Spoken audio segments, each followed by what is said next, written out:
नमस्कार, मैं रवीश कुमार। हम जिस दौर में जी रहे हैं उसमें पितृसत्ता को लगातार मिलने वाली चुनौतियां तेज होती जा रही हैं। कब कौन सी बहस किस रफ्तार से उठेगी, इस पर किसी का बस नहीं चलता। 3 तलाक को समाप्त किए जाने की बहस बेहद रोचक दौर में है। इसका स्वागत होना चाहिए और इस बहाने राजनीतिक पूर्वाग्रहों को स्थापित करने के प्रयासों से भी सतर्क रहना चाहिए। ना ही किसी दूसरे भय के आधार पर 3 तलाक का विरोध होना चाहिए। इस टॉपिक पर बहस शुरू नहीं होती है कि फैसला आ जाता है। मैं उल्टा चाहता हूं, फैसले से पहले हम दोनों पक्षों के बारे में इस तरह से बात करें जिससे समाज, धर्म और अधिकारों की लड़ाई को समझने में मदद मिले। उत्तराखंड के काशीपुर की शायरा बानो फरवरी 2016 में एक जनहित याचिका लेकर सुप्रीम कोर्ट आई कि 3 तलाक की प्रथा समाप्त हो, बल्कि इसके साथ साथ हलाला और बहुविवाह भी। शायरा बानो के साथ साथ जयपुर की आफरीन रहमान, हावड़ा की इशरत जहां भी शामिल हो गई। 2 अन्य महिलाएं भी, कई संगठन भी आने लगे और सुप्रीम कोर्ट ने इन सभी याचिकाओं को एक साथ सुनना शुरू कर दिया। फरवरी से अक्टूबर आया तो इस मामले में पक्ष विपक्ष से कई पैरोकार जुड़ते चले गए। भारतीय मुस्लिम महिला आंदोलन भी इस मामले में पक्षकार है। आंदोलन ने 50,000 मुस्लिम महिला और पुरुषों के दस्तखत जुटाए हैं। 3 तलाक की समाप्ति की याचिका पर सुनवाई जैसे जैसे आगे बढ़ी है, वैसे वैसे इसे लेकर सार्वजनिक स्पेस में बहस भी तेज हो रही है। जिस तरह से तमाम मुस्लिम संगठनों ने 3 तलाक के हक में सक्रियता दिखाई है, उससे लगता है कि मुस्लिम समाज की कोई बेचैनी बाहर आ रही है। समान आचार संहिता अलग मसला है, लेकिन इसके सहारे 3 तलाक का समर्थन करना या विरोध करना क्या वक्त की मांग को अनदेखा करना है, या वाकई उनका इस बात में यकीन है कि 3 तलाक महिलाओं के लिए बेहतर व्यवस्था है। तमाम संस्थाओं, शहरों से लेकर तमाम दफ्तरों को महिलाओं के हिसाब से आजकल अपने नियम बनाने पड़ रहे हैं। क्या मुस्लिम संगठन सिर्फ इस आधार पर इस आवाज को अनसुना कर सकते हैं कि 3 तलाक के खिलाफ 4 महिलाएं ही मैदान में हैं? जमाते इस्लामी हिंद ने कहा है कि केंद्र सरकार ने 3 तलाक की प्रथा का जो विरोध किया है वो धार्मिक स्वतंत्रता के अधिकार के खिलाफ है। उनके मुखिया जलालुद्दीन उमरी का बयान है कि तलाक और बहुविवाह उनके मजहब का अंतरंग हिस्सा है, इसलिए शरिया कानून का पालन होना चाहिए, इसे समाप्त नहीं होना चाहिए। दिल्ली में 13 अक्टूबर को 10 मुस्लिम संगठनों के साथ मुस्लिम पर्सनल लॉ बोर्ड की प्रेस कॉन्फ्रेंस हुई। हालांकि इनका मसला था कि सभी मुस्लिम संगठन लॉ कमीशन की उस प्रश्नावली को खारिज करते हैं जिसका संबंध समान आचार संहिता लागू करने से है और जिसे वेबसाइट पर लॉ कमीशन ने लोगों से पूछा है। सारे सवाल हां या ना में पूछे गए हैं और कारण बताने के लिए कुछ जगह छोड़ी गई है। भारत सरकार की दलील है कि 3 तलाक की कोई जगह नहीं होनी चाहिए। पर्सनल लॉ बोर्ड ने अपने हलफनामे में कहा है कि 3 तलाक होना चाहिए। 70 पेज के हलफनामे का फ्लेविया एग्नेस ने विश्लेषण करते हुए अखबार में लिखा है कि बोर्ड की कुछ बातें नाकाबिले बर्दाश्त हैं तो कुछ बातें सकारात्मक लगती हैं। एग्नेस का कहना है कि पहले भी इस मामले में पर्सनल लॉ बोर्ड ने सुप्रीम कोर्ट के आदेश को स्वीकार किया है। भारत की सभी धर्मों की महिलाएं protection of women from domestic violence act 2005 के तहत हक और अधिकार मांग सकती हैं। बोर्ड ने भी यह स्वीकार किया है। फ्लेविया कहती हैं कि बोर्ड के इस पोजीशन से जो मिथ फैला हुआ था कि मुस्लिम औरतों को इस कानून के तहत इंसाफ नहीं मिल सकता, वो दूर हुआ है। सुप्रीम कोर्ट के तमाम फैसलों से साबित होता है कि बोर्ड अंतिम अथॉरिटी नहीं है। आज हम सिर्फ 3 तलाक के मसले पर बात करेंगे, वरना आप कब 3 तलाक पर बात करते करते समान आचार संहिता पर चले जाएंगे और समान आचार संहिता पर बात करते करते भूल जाएंगे कि 3 तलाक से बात शुरू हुई थी। भारत सरकार ने लॉ कमीशन को जिम्मा सौंपा है समान आचार संहिता के लिए। तमाम धार्मिक समुदाय परंपराओं के नाम पर कानून से आगे जाकर छूट लेता रहा है। अभी समान आचार संहिता को सिर्फ हिंदू बनाम मुस्लिम के संदर्भ में देखा जा रहा है और बहुत हद तक शादी विवाह के कानून के संदर्भ में देखा जा रहा है। लेकिन देखना चाहिए कि यह बहस व्यापक अर्थों को लेता है, मुद्दों को लेता है और अन्य दिशाओं में जाती है या नहीं।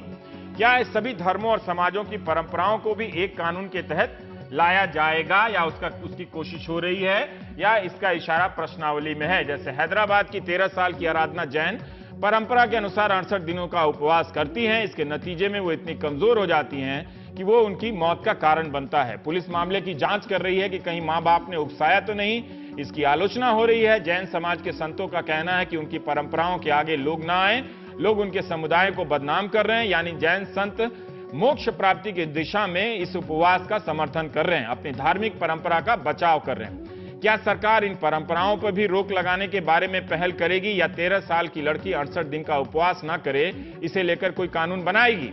संथारा पर रोक लगाने का मामला अभी अदालत में है, लेकिन इसे लेकर बहस समय समय पर चलती रहती है। बाल विवाह से लेकर सती प्रथा तक इन सबको कानून और सामाजिक आंदोलन से, धार्मिक मान्यताओं से अलग किया गया और निपटाया गया। ऐसे कई उदाहरण मिलेंगे। आज भी ये काम होता रहता है, बहुत सफलता मिलती है, बहुत बार नहीं भी मिलती है। जैसे सुप्रीम कोर्ट ने ही माना है कि हिंदू कोड बिल के बाद भी बहुविवाह पर रोक लगी, लेकिन जमीनी हकीकत कुछ और है। लेकिन इस आधार पर नई पहल ना हो, यह बात भी ठीक नहीं लगती। कोई ठोस आंकड़ा तो नहीं मिलता सरकारी, लेकिन तमाम मुस्लिम महिलाएं शरिया कानून की जगह भारतीय दंड संहिताओं के तहत अपने अधिकारों की लड़ाई पहले भी लड़ती रही हैं और आज भी लड़ रही हैं। कुछ सवालों के जवाब जानने का प्रयास करूंगा इस शो में कि क्या 3 तलाक ही तलाक देने का एकमात्र या प्रचलित तरीका है मुस्लिम औरतों के बीच या मुस्लिम समाज में? क्या तलाक सिर्फ पुरुष मुसलमान ही देते हैं? खुला प्रथा है जिसके तहत महिलाएं तलाक देती हैं। क्या महिलाएं खुला का इस्तेमाल करती हैं? फस के निकाह के तहत जब बीवी तलाक चाहती है और मियां नहीं देता है तो शादी खत्म कर दी जाती है। तफवीज़े तलाक के तहत बीवी को तलाक का हक दे दिया जाता है। ये सब अनुषा रिजवी के लेख में है। क्या इन परंपराओं का इस्तेमाल होता है? मेरा जोर इस पर है कि अंतिम फैसले पर पहुंचने से पहले हम जानें कि है क्या ये मामला। दिक्कत यह है कि हम जिस मसले पर बहस कर रहे हैं उससे संबंधित ठीक आंकड़े नहीं है। जैसे हम नहीं जानते कि कितने पुरुष 3 तलाक का इस्तेमाल करते हैं या कितनी महिलाएं तलाक के अपने अधिकारों का इस्तेमाल कर पाती हैं या वो पीड़ित हैं। कुछ सवाल मेरे मन में अनुषा के ही लेख को पढ़ते हुए आए कि क्या 3 तलाक की परंपरा सभी मुस्लिम समाज यानी फिरके में पाई जाती है? आप ध्यान रखें, कोई एक मुस्लिम समाज नहीं होता है। हनफी, शाफई, हम्बली और मालिकी इस्लामिक कानून के ये 4 प्रचलित स्कूल हैं। शियाओं की भी अपनी अलग व्यवस्था है। क्या सभी महिलाओं के लिए बने सेकुलर कानून मुस्लिम महिलाओं पर लागू नहीं होते हैं? जैसे घरेलू हिंसा एक्ट जो है 2005, दहेज एंटी डाउरी एक्ट जो है 1961 का, क्या वो लागू नहीं होता है या उसका वो इस्तेमाल करती हैं? क्या कुरान में लिखा है कि 3 तलाक होना चाहिए? अगर नहीं लिखा है तो फिर इसका बचाव किसके लिए किया जा रहा है? क्या मुस्लिम संगठन दावा कर सकते हैं कि 3 तलाक से महिलाओं को नुकसान नहीं है? क्या मुस्लिम संगठनों की यह नाकामी नहीं है कि काशीपुर, जयपुर और हावड़ा की औरतों को सुप्रीम कोर्ट तक का दरवाजा खटखटाना पड़ा? अगर इसमें अच्छाई है तो बताया जाना चाहिए। 33 देशों में 3 तलाक बंद है, इनमें से 22 इस्लामिक मुल्क हैं। 2005 में all India Muslim personal law board ने मॉडल निकाहनामा बनाया जिसके अंदर कहा गया कि 3 की जगह 1 ही तलाक काफी है। उसके बाद 90 दिनों का वक्त मिले जिस दौरान तलाक देने वाला सोच सकता है, परिवार में लोग सुलह का प्रयास कर सकते हैं और 3 महीने बाद अगर वापस होना चाहे तो हो सकते हैं। 15 साल बाद ये नौबत क्यों आई? क्या मुस्लिम पर्सनल लॉ बोर्ड के पास ऐसी कोई इस तरह का कोई ढांचा नहीं है जिससे वो अपने ही व्यवस्था को लागू करा सके? तो हम इन सब पर बात करेंगे। तलाक होना चाहिए पर इतना भी आसान ना हो, गैर जिम्मेदार तरीके से ना हो और बहुत ही मुश्किल और जटिल भी ना होना चाहिए। तो हमारे साथ नूर जहां हैं, आप संस्थापक सदस्य हैं भारतीय मुस्लिम महिला आंदोलन, जिसके बारे में कहा जा रहा है कि आप जैसी महिला संगठन आटे में नमक के बराबर हैं, तो नमक ही समझिए फिलहाल। असगर अली इमाम मेहंदी साहब हैं, आप सदस्य हैं मुस्लिम पर्सनल लॉ बोर्ड के, और शिबा असलम फहमी हैं, इस्लामी नारीवादी लेखिका और मुस्लिम इश्यूज पे लिखती रहती हैं। नूर जहां जी, मैं बुनियादी सवाल जानना चाहता हूं और मैं आप तीनों को स्पष्ट कर देना चाहता हूं कि मैं समान आचार संहिता पर आज चर्चा नहीं कर रहा हूं। 3 तलाक होना चाहिए, नहीं होना चाहिए, मैं सिर्फ इसी तक सीमित रहूंगा। तो आप तीनों में से कोई भी समान आचार संहिता के ढाल का इस्तेमाल ना करें, उसके लिए मैं अलग से बहस कर लूंगा। तो नूर जहां जी, मैं ये जानना चाहता हूं कि आप लोग क्यों चाहती हैं कि 3 तलाक की व्यवस्था समाप्त हो जाए? क्या ये समाप्त हो जाने से मुस्लिम औरतों के अधिकार, हक सुरक्षित होते हैं? उनकी जिंदगी कैसे बेहतर होती है?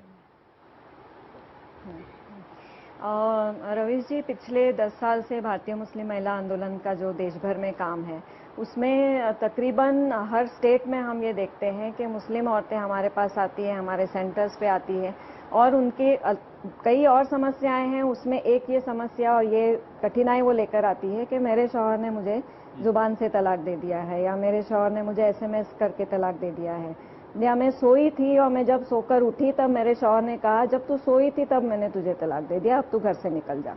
तो अलग अलग तरीके हमारे सामने आए हैं जहाँ पर औरतों को यूनिलैटरली बिल्कुल उससे ना पूछा गया, ना उसे बताया गया, उसकी मौजूदगी भी वहाँ ज़रूरी नहीं समझी गई है और उसको बिल्कुल अपनी मर्जी से मनमाने तरीके से बिना कोई वजह बताए उसका शौहर उसको बहुत कन्वीनियंटली तलाक दे देता है और घर से बाहर करता है, बच्चों समेत।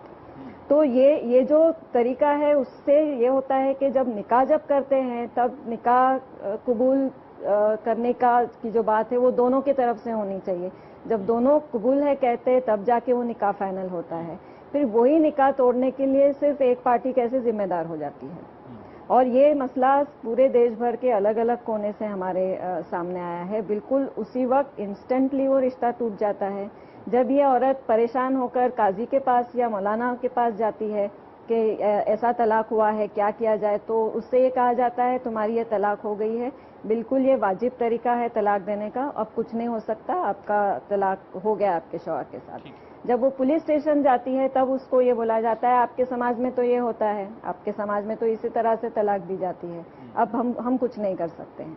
तो क्योंकि मुस्लिम फैमिली लॉ कोडिफाई नहीं है, क्योंकि तलाक का तरीका कहीं पर विधिबद्ध नहीं किया गया है, मुस्लिम मर्दों को ये बहुत कन्वीनियंट है, बहुत आसान है कि रिश्ते में अगर वो रिश्ते से आप खुश नहीं हैं या बीवी में कोई आपको परेशानी है या परेशानी नहीं भी है, it is just so convenient कि उसको 3 बार बोलो तलाक और उसको अपने घर से निकाल दो।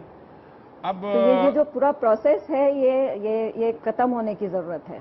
असगर अली साहब, आप बताएं कि जो नूरजहां कह रही थी कि कोई ईमेल से, कोई व्हाट्सएप से, कोई फोन से, कोई सोते हुए में तलाक दे देता है, ठीक है, तो क्या ये जायज है? और अगर ऐसी सूचना आप तक पहुंचती है तो आप लोग क्या करते हैं? अब वो तो कह रही हैं कि मौलवी मुफ्ती के पास जाने से भी इंसाफ नहीं मिलता, पुलिस के पास जाने से भी इंसाफ नहीं मिलता, क्या आप लोग शादी को वापस कायम करा देते हैं कि नहीं, सोते में ईमेल से, व्हाट्सएप पे तलाक नहीं हो सकता? देखिए, सबसे पहले तो मैं ये बताना चाहूँगा कि मैं all India Muslim personal law board का नुमाइंदा नहीं हूँ, न इस वक्त और न ही कल था। मैं मरकज़ी जमीयत अहले हदीस हिंद का जनरल सेक्रेटरी हूँ। बोर्ड से ताल्लुक़ है अपना और बोर्ड के तमाम अच्छे कामों में हम शरीक भी रहते हैं, लेकिन उसकी नुमाइंदगी की हैसियत से या मेंबर के हैसियत से इस वक्त हम बात नहीं कर रहे हैं। दूसरी बात यह है कि जो बहन ने अभी फरमाया है कि तलाक को जिस आसान तरीके से उन्होंने ले लिया है और एक छवि पेश की है मुसलमान शौहरों की या मुसलमान सोसाइटी की, तो ठीक है, आप बोल लीजिए। उससे हम सहमत नहीं हैं। हम सीधे सीधे इस्लाम के बारे में जल्दी से अगर ये कहना चाहते हैं कि जिस तरह मियाँ बीवी का रिश्ता बड़ा मुक़द्दस और बेहतर होता है और उससे मजबूत कोई रिश्ता इंसानी ज़िंदगी में इस तरह का नहीं होता, तो उसको ऐसे खेल तमाशे के ज़रिए से ख़त्म नहीं किया जाता है। इस्लाम में है कि मैंने इस्लाम की व्याख्या नहीं पूछी, मैंने आपसे सिंपल सवाल पूछा कि जो लोग ईमेल से तलाक देते हैं, व्हाट्सएप से तलाक दे देते हैं, सोते हुए में तलाक दे देते हैं, ऐसी औरतों को क्या इस तलाक को आप मान लेते हैं, स्वीकार कर लेते हैं? अगर नहीं मानते हैं तो इसको वापस आप शादी को कैसे कायम कराते? मैंने ये पूछा है आपसे सर। देखिए, तलाक तो जिस तरीके से भी, चाहे वो बैठा करके दें या चाहे जैसे भी दें, तलाक उसने दी है, जुदाई की बात की है तो वो जुदाई की बात है। चाहे वो सो रही हो लिख करके, व्हाट्सएप से तलाक हो, इतना आसान है तलाक देना? वो आसान इतना नहीं है। मैं वही बताने जा रहा था, कह रहे हैं कि आप इस्लाम का कंसेप्ट जानना नहीं चाहते हैं। मैं ये जानना चाहता हूं, क्या इस तरह से तलाक लोग लेते हैं, देते हैं तलाक? इस तरह के तलाक देना इस तरीके से, जिस तरीके से वो पुख्ता तौर पर दोनों इकट्ठा हुए थे, उसी तरीके से इस्लाम में तालीमात हैं कि उसके अंदर 100 खराबी हो तब भी एक खराबी की बुनियाद पर कुरान ने कहा कि एक अच्छाई हो तब भी बीवी बना के रखो। लेकिन अगर वो किसी भी तरीके से बेहंगम तरीके से पेश करता है, जैसे 3 तलाक दे देता है, तो उसको मुस्लिम समुदाय में जैसे अहले हदीस हैं वो नहीं मानते कि वो तलाक उसकी हो गई, हमेशा के लिए अलग हो गई। कुछ लोग ऐसा मानते हैं कि जैसे भी तलाक दे दिया वो तलाक कह दिया तो हो गया। सबसे पहले बुनियादी आप रवीश जी एक बात ये सुने और सुनवाएं कि तलाक का असल तरीका यही है कि जैसे भी दिया हो वो पढ़ती है, लेकिन उसको एक वक्त में, एक महीने में जब बीवी पाक साफ हो, मंथली कोर्स ना हो, तो उस वक्त देना है और उसी कमरे में उसी बेड पर रहना है 3 महीने तक जिसमें वो रह रही थी, दोनों रह रहे थे। इसमें सोचने समझने का काफी मौका मिलता है। ये सारी चीजें हैं। फिर उसके बाद कभी जरूरत आपने देखिए नूरजहां ने कहा कि ऐसा नहीं आप होता कह रहे हैं कि है, आदर्श करने वाले स्थिति को है ना, ऐसा होता नहीं है। अगर ऐसा होता नहीं है तो आपके पास या आपके संगठन के पास कौन सा ऐसा ढांचा है जिससे आप लागू करा सकते हैं? क्यों ना ये काम एक ऐसे कानून व्यवस्था को सौंप देना चाहिए। ढांचा तो देखिए मुल्क में रवीश जी, देखिए ढांचा तो हमारा संविधान इतना अच्छा है, लेकिन रोज रोज लड़ाइयां हो रही हैं, रोज रोज 10 तरह की खराबियां हैं मुल्क, और अवाम अगर सही तरीके से चले तो ये जितने झगड़े हैं वो हो ही नहीं। एक ट्रैफिक के मसले में टकराव ना हो, एक्सीडेंट ही ना हो, ना उसके लिए कानून बनाते हैं। रोड पर एक्सीडेंट होता है, वो नहीं चलता है तो उसके बाद कानून बनाते हैं, फिर अधिकारी बदलते हैं, फिर उसके नहीं, बाद बहुत तरह की व्यवस्थाएं करते हैं, कोर्ट किसी कचहरी में जाते हैं। किसी नए कोर्ट कचहरी में जाते हैं। असगर अली साहब ये कोर्ट कचहरी में जाने के बाद भी समस्याएं तो रुकती नहीं है। बंद कमरे में एक पक्ष सोया हुआ है, दूसरा पक्ष उसको तलाक बोल दे, सुना या नहीं सुना तलाक हो गया हो। औरत का हक कहां गया? अगर उसने दिया है, औरत का हक है। औरत भी अगर मर्द नहीं है और वो उसको अब तक की जिंदगी में जो तजर्बा हुआ है तो वो खुला ले लेती है। दोनों को हक ये दिया गया है। लेकिन इसका जैसे आप धड़ल्ले से कह रहे हैं कि सोई है, उसके पहले वो न पागल है न ये है, वो इस दिवाली जिंदगी में जिसको दुल्हन बना के लाए, ऐसे ही नहीं वैसा नहीं होता जैसा कि आप फरमा रहे हैं कि जो आया ऐसे कह दिया हो गया। अब 3 तलाक से लेकर के आप असल तलाक के नाजायज होने ही का एक दूसरा शोशा जब छोड़ा जाएगा तो ये तो और ज्यादा बलंदर हो जाएगा। ऐसा नहीं है कि आप जैसा कह रहे हैं कि कोई आया, बीवी सोई हुई और तलाक दे दिया। ये कई % होता है? मैं भी यहां रहता हूं, लाखों मुसलमान हैं, ऐसा केस तो सुनने में नहीं आता। पता नहीं लोग कहां से बयान करते हैं। और हम अपने कुंबे कबीले में नहीं बता सकते कि ऐसा कभी हुआ हो। तो देखिए इस दिवाली जिंदगी में जब बार बार शुरू होता है तो इस तरह की चीज वो देता है, जब दे दिया तो वो होता है। अब आप रुकिए, अब आप रुकिए, अब आप शिवा जी से पूछ रहे हैं, ये कह रहे हैं कितने प्रतिशत में होता है। सवाल उसका नहीं है मेरे नजर से। अगर ये 10 औरतों के साथ भी हो रहा है तो क्या वो ये स्वीकार कर रहे हैं कि गलत चीज है? मुझे नहीं मालूम कि वो प्रतिशत का जिक्र करके। फिर भी जो भी असगर अली साहब इस्लाम के हवाले से जो उनको उतना मौका नहीं मिला। एक सेकंड, अब आपसे नहीं पूछ रहा हूं, अब आप नहीं बोलेंगे सर, अब आप नहीं बोलेंगे। आकर के शादी करे तलाक। एक सेकंड, जब आपके पास आएंगे तो आप बोलेंगे ना। तो मैं ये जानना चाहता हूं कि ये कह रहे हैं कि संविधान का भी हवाला दिया कि बहुत सारी चीजें कानून बनने के बाद नहीं लागू हो पाती हैं। ठीक है, तो क्या इन तर्कों से इस अधिकार को छोड़ दिया जाए क्या? हम सही तस्वीर जानना चाहते हैं कि आम घरों में मुस्लिम महिलाओं की स्थिति क्या होती है इस तरह के पुरुषों को जो अधिकार मिले हुए हैं, और औरत के पास क्या स्थिति होती है? क्या वो लाचार होके नींद से उठी और शौहर ने तलाक दिया तो घर से बाहर आ गई? हाँ, ये करना पड़ेगा उसको। अगर जो अभी व्यवस्था है उसमें कोई मुफ्ती, कोई काजी ये नहीं कहेगा कि नींद में, नशे की हालत में, गुस्से में, बंदूक की नोक पर किसी भी वजह से अगर कह दिया कि मैं तुम्हें तलाक देता हूँ तो तलाक नहीं हुआ, वो तलाक हो जाता, माना जाता है। और हमारा जो पूरा मुतालबा है वो यही है कि नहीं माना जाता। हम नहीं, मैं खुद नहीं मानता। बोले नहीं, अब एक धीरे धीरे बोलने दीजिए सबको। हाँ, बीच में मत बोलिए। हाँ, ये बात सही है कि शिया हजरात नहीं मानते हैं और अहले हदीस भी नहीं मानते होंगे, ये बात सही है। लेकिन जो बहुत बड़ा सुन्नी मुस्लिम तबका है, देवबंद के मानने वालों से लेकर के और भी दीगर बरेलवी हैं और दूसरे हैं, वो सब इसको मानते हैं। और हम लोगों का जो मुतालबा है वो यही है कि एक जवाबदेही से जो छुट्टी मिली हुई है मुसलमान शौहर को, जो एक लीगल और अकाउंटेबिलिटी हॉलीडे वो एंजॉय कर रहा है सिस्टम में, ये खत्म होना चाहिए या नहीं होना चाहिए। और मुसलमान औरत को अपनी शादीशुदा जिंदगी में बेखौफ और बाइज्जत वक्त मिलना चाहिए, दौर मिलना चाहिए या नहीं मिलना चाहिए, या वो हर वक्त डरी सहमी रहे। बहुत से मौलाना ये आर्गुमेंट देते हैं कि मुसलमानों में तलाक सबसे कम होता है। वो इतनी डरी सहमी है, वो अपने हक नहीं मांग सकती, वो अपने लिए बुनियादी चीजें नहीं मांग सकती, क्योंकि ट्रिपल तलाक का जो आतंक है वो उसकी तलवार लटक रही है उसकी गर्दन पे। ऐसे में कम तलाक ही होगा, लेकिन वो उससे ये पॉजिटिव कमी नहीं है, ये खौफजदा कमी है। तो इससे एक तो बात ये समझने की है। दूसरी बात ये है कि जब भी हम लोग इस पर बात करते हैं, तलाक पर बात करते हैं, तो इस्लाम के आइडियलिज्म के पीछे छुप करके मुसलमान मर्द का जो दुर्व्यवहार है उसको, उसकी आड़ ली जाती है। इस्लाम क्या कहता है, कुरान क्या कहता है? हमारा तो मुतालबा ही यही है, जो कुरान तरीका बताता है सिर्फ वो लागू कर दीजिए। इन लोगों को कुरान मानने पर एतराज है। तो codification of Muslim personal law, codification of तलाक, codification of all other aspects, हमारा मुतालबा ही सिर्फ इतना है कि उनको नियमबद्ध कर दीजिए। नियमबद्ध करने में तलाक का तरीका बता दिया जाएगा, जो कुरानिक तरीका है। इनको कुरानिक तरीके से आप ये एतराज कह है। रहे हैं कि कुरान में कुछ और है जी, और जो व्यवस्थाएं जी, मर्द इस्तेमाल कर जी, रहे जी, हैं वो कुछ और है। आप जी, ये वो कह- दोनों में परंपरा अंतर है। तलाक बिद्दत, यानी कि सबसे खराब, सबसे बुरा जिसको कहा गया है वो तलाक बिद्दत है, जिसकी हम मुखालफत कर रहे हैं। जो तलाक कुरान में प्रिस्क्राइब्ड है, हम उसको लाना चाह रहे हैं। इनको कुरान के लाने पर एतराज है। तो ये बात समझने की है कि ये पुरुषवाद की और पितृसत्ता की, महिला अधिकारों के साथ जंग है। ये इस्लाम और महिला की जंग नहीं है, ये आरएसएस और इस्लाम की जंग नहीं है, ये सेकुलरिज्म और इस्लाम की जंग नहीं है। ये पितृसत्ता और महिला अधिकारों की बात है, और जो इस्लाम उसको देता है वही हम मान रहे हैं। आपको लगता है कि ये कम लोगों की आवाज है? जैसे जमात इस्लामी हिंद का मैं प्रेस रिलीज देख रहा था, तो उसमें लिखा है कि आटे में नमक के बराबर कुछ महिलाएं जो दुकान चलाती रहती हैं। एक गुजारिश मुझे आपसे है कि जब भी हम इस बारे में बात करते हैं, मुसलमान महिलाएं तो होती हैं, लेकिन वो मुसलमान मर्द जो हमारी आवाज में आवाज मिला रहे हैं और बहुत काबिल पढ़े लिखे एक्सपर्ट्स हैं, वो नहीं होते। आप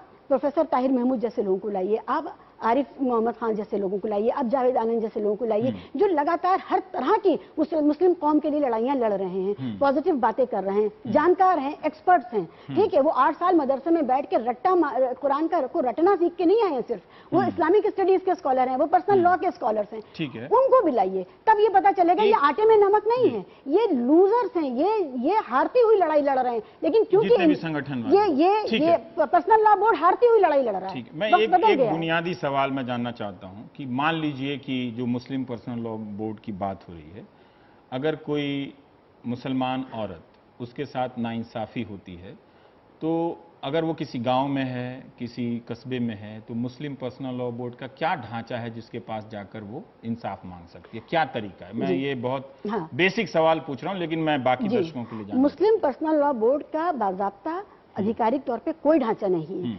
जो पंचायत है बिरादरी की, वो मसला हल करती है। आपको इमराना भी केस याद होगा, गुड़िया केस भी याद होगा, बिरादरी पंचायत बैठी थी।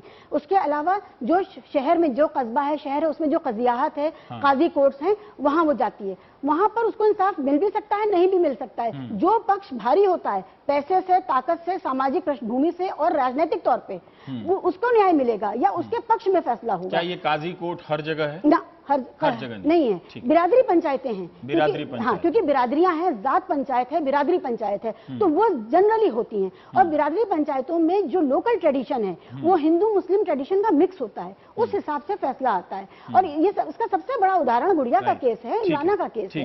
तो कोई व्यवस्था है नहीं all India Muslim personal law board की, ऑल इंडिया लेवल पर कोई व्यवस्था नहीं है इंसाफ दिलाने की। नूरजहां जी, मैं आपसे जानना चाहता हूं कि अगर 3 तलाक हो जाता है, कोई दे देता है, तो क्या उस मुस्लिम महिला को भारतीय संविधान के तहत जो कानून बने हुए हैं उसके तहत कोई अधिकार हासिल है? क्या वो लोअर कोर्ट जा सकती है, हाई कोर्ट जा सकती है, सुप्रीम कोर्ट जा सकती है? जो मुस्लिम पर्सनल लॉ के अलावा जो कानून है उसके वो पूरा फायदा उठा सकती है। डोमेस्टिक वायलेंस एक्ट का इस्तेमाल कर सकती है, या बाकी जो कानून है उसका इस्तेमाल कर सकती है और करती भी है। मुद्दा वो नहीं है, मुद्दा ये है कि जो मसले को लेकर वो परेशान है उसको लेकर कोई कानून नहीं है। अगर ट्रिपल तलाक के जरिए उसका तलाक हुआ है, एक तरफा तलाक हुआ है, तो वो मेथड को गलत करार करने के लिए कोई कानून नहीं है। ऐसा कोई कानून नहीं है जो ये कहता है कि अगर मियाँ को तलाक देना है तो उसको ये प्रोसेस फॉलो करना पड़ेगा, बीवी को तलाक देना है तो उसको ये तरीका फॉलो करना पड़ेगा। अच्छा, तलाक हो जाएगा तो फिर बच्चों का क्या, वो रहेगी कहाँ, उसका खर्चा कहाँ से मिलेगा, बच्चों की कस्टडी कहाँ जाएगी, मैरिटल प्रॉपर्टी में से उसका हिस्सा कितना बनेगा, ये सब मुद्दों के ऊपर कोई कानून ही नहीं है। तो वो ओपन है, हर कम्युनिटी में जो जमातें हैं, जो फिरके हैं, वो अपने अपने हिसाब से, और वो कम्प्लीटली पेट्रियार्कल है, औरतों को स्पेस ही नहीं मिलती है। कई काजी है जो अपने लेटर हेड पे वो औरत को तलाकनामा भेज देते हैं, और जो उसका शौहर है वो बहुत ही फखर से 150, 200, 1000, 2000 का इद्दत का पैसा भेज देता है उस तलाकनामे के साथ। तो इट इज सो कन्वीनियंट, जिसमें मुसलमान मर्दों को काजियों का, मुल्लाओं का, इमारत शरिया या काजियात जो है उसका पूरा सपोर्ट है। ये औरत को बुलाया भी नहीं जाता है इन काजियात में कि आपके शौहर आपको तलाक देना चाहते हैं, आप आके बात कीजिए। या अगर औरत को तलाक देना है, उसको नहीं रहना है, तो वो इन काजियात के पास जब जाती है तो कहते हैं आपको खुला नहीं मिल सकता है क्योंकि आपका शौहर नहीं देना चाहते आपको। तो ये हर तरीके से, हर एंगल से औरत के ऊपर मार है।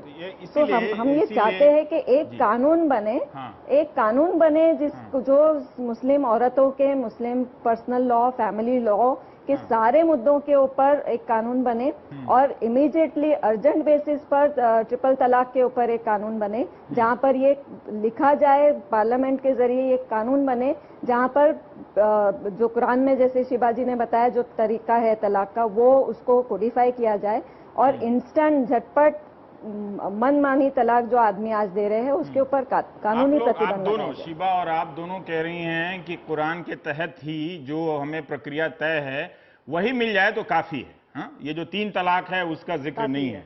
असगर साहब, मैं आपसे जानना चाहता हूं कि बहुत से फैसले में आप लोगों ने सुप्रीम कोर्ट के फैसले को स्वीकार किया है, ठीक है, और 2014 में किसी फैसले में ये फ्लेविया एग्नेस ने लिखा है कि सुप्रीम कोर्ट ने ये कहा है कि शरिया अदालत को कोई लीगल बाइंडिंग नहीं है, कोई वैलिडिटी नहीं है, कानूनी वैधता नहीं है, ठीक है? सही। ये बात सही है कि नहीं सही है? आप लोगों ने भी पर्सनल लॉ के मामले में ही सुप्रीम कोर्ट के कई फैसलों को स्वीकार किया है कि नहीं किया है, बताइए आप।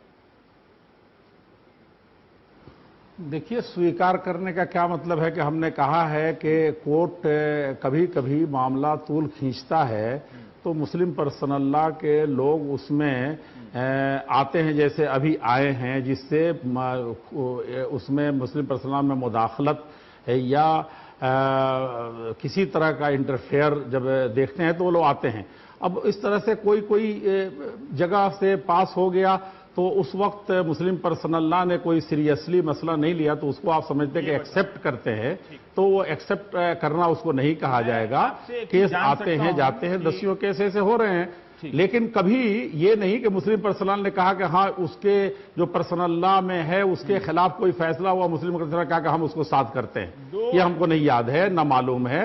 और आज जो बात आई थी उसमें भी यही चीज आई थी कि शाहबानो का केस था, जब फलां का था, उसमें उन्होंने बताया था कि मुस्लिम पर्सनल लॉ ये है, संविधान ने हमको ये दिया है, तो ये बात तो आई है, लेकिन कब बीच में कौन सा फैसला हुआ और उसमें उसने सपोर्ट कर दिया, ये मुझे इल्म नहीं है। ठीक है, मुझे एक सवाल का जवाब नहीं, आप शिया हैं या सुन्नी हैं? नहीं, मुझे नहीं मालूम है, और जहां तक मालूम है वही है कि मुस्लिम पर्सनल लॉ ने इस तरह के किसी फैसले को वेलकम नहीं कहा है मेरे इल्म की हद तक। आप कुछ पूछ रहे हैं? हाँ, मैं ये कह रही थी कि जब अभी आप बात कर रहे थे कि शरिया अदालतों का जिक्र कर रहे थे, देखिए ये इस देश में ये मुमकिन ही नहीं है कि 2 पैरेलल सिस्टम अदालत के हो जाएं, ये मुमकिन नहीं है। सुप्रीम कोर्ट का इस पर फाइनल वर्डिक्ट है कि ये क्वासी ट्रेडिशनल आर्बिट्रेशन सिस्टम है, यानी बीच बचाव करने का। कोई भी 2 पक्षों को बीच में बीच बचाव करने बैठ जाए, जैसे पंचायतें करती हैं, जैसे कोई नेता कहते हैं कि कोर्ट तक मत जाइए, पंचायतों में सुलझा लीजिए। बस तो ये है नहीं। लेकिन इस मामले में महिलाओं को राहत देने के नाम पर लगातार बोर्ड ये चाहता है कि हमें हक दीजिए कि जो गलत तरीके से तलाक देता है हम उसको सजा दें, हम उसके कोड़े लगाएं। देखिए, ये मुस्लिम फैमिली लाइफ को क्रिमिनलाइज करेगा। ये हम चाहते हैं एक कोड बने और इस तरह का जो भी तलाक दिया जाए उसको मान्यता ही ना हो, बात खत्म। बजाय इसके कि आप पहले एक अपराध करने दें और फिर उसको क्रिमिनलाइज करें और फिर उसको अपराधी ठहराएं, ये पूरी व्यवस्था क्रिमिनलाइजेशन की। अभी तक आप नहीं बता पा रहे हैं। 2 अलग अलग लोगों ने बताया कि जो काजी कोर्ट है, एक तो वो सब जगह नहीं है, और जहां भी है, जब औरत अपनी तरफ से तलाक के अधिकार का इस्तेमाल करती है तो उसको सहारा नहीं मिलता है, उसके हक में फैसला नहीं आता। जब पुरुष जो है वो काजी की चिट्ठी भेजकर तलाक दे देता है। अब आप आखिरी वक्त में आए, जब इन औरतों ने अपनी लड़ाई को लगभग एक अंजाम पे पहुंचा दिया है, तो आप सब 10-12 संगठन मिलकर आए हैं। वो एक आदर्श कोई निकाहनामा बनाया, लेकिन वो इंप्लीमेंट हुआ नहीं हुआ। तभी आपके पास कोई सिस्टम ही नहीं है कि आप इंप्लीमेंट कर सकते हैं, है ही नहीं। ठीक है, तो अब आप मुझे बताइए कि ये आपकी नाकामी है। अगर आप ये जिम्मेदारी लेते हैं पर्सनल लॉ बोर्ड होने के, हमें एक अलग अधिकार कानून मिलना चाहिए, तो ये आपकी नाकामी है कि आप औरतों को उनका हक नहीं दिला सके। ऐसे पुरुषों पर आप काबू नहीं पा सके जो शराब के नशे में गाड़ी चलाते वक्त व्हाट्सएप से, और कोई सोया हुआ है तो उसको तलाक दे देंगे। ये किस तर्क से, किस दुनिया में लोग इसको स्वीकार कर सकता है? दुनिया में हर धर्म के परंपराओं को चुनौती दी गई है, चाहे कोर्ट में, चाहे समाज की बहस में। अब मुझे बताइए इस बात को कि इसको कौन स्वीकार करेगा कि आप सोती हुई स्त्री को आप तलाक दे सकते हैं? मुझे जवाब देना है जी। मैं कह रहा हूं कि मेरी सुनिए, असल चीज ये है कि धर्म को, कि कोई भी धर्म हो, खास तौर पर इस्लाम जितना सिस्टमेटिक है, उसको सही तरीके से पालन मियाँ बीवी नहीं करते या समाज सोसाइटी नहीं करता, इसीलिए समस्याएं पैदा होती हैं। पहली ये बात है। दूसरी ये है कि जितनी सफाई से ये कहा जा रहा है कि मर्द लिख के भेज देता है काजी के पास, जहां काजी हैं तो वो वहीं पर औरत को जुदा कर देता है, और औरत जब खुला के लिए कहती है तो नहीं होता। तो मैं गरचे अहले हदीस हूं और उसमें बहुत ज्यादा इन्वॉल्व नहीं हूं, लेकिन अपनी आंखों से जितना देखा है, जितनी मेहनत वो लोग करते हैं मिलाने के लिए, और जितनी लड़की से और लड़के वालों को जिस तरह से वो समझाते हैं और उस हक को देने की कोशिश करते हैं। पता नहीं मेरी बहन कहाँ की बात कर रही हैं। आज मेरे पास फोन आया था बेंगलोर से, बिहार का केस था। लड़की अपने घर बैठ गई है, बिना कोई वजह नहीं बता रही है और सबको परेशान करके रख दिया है।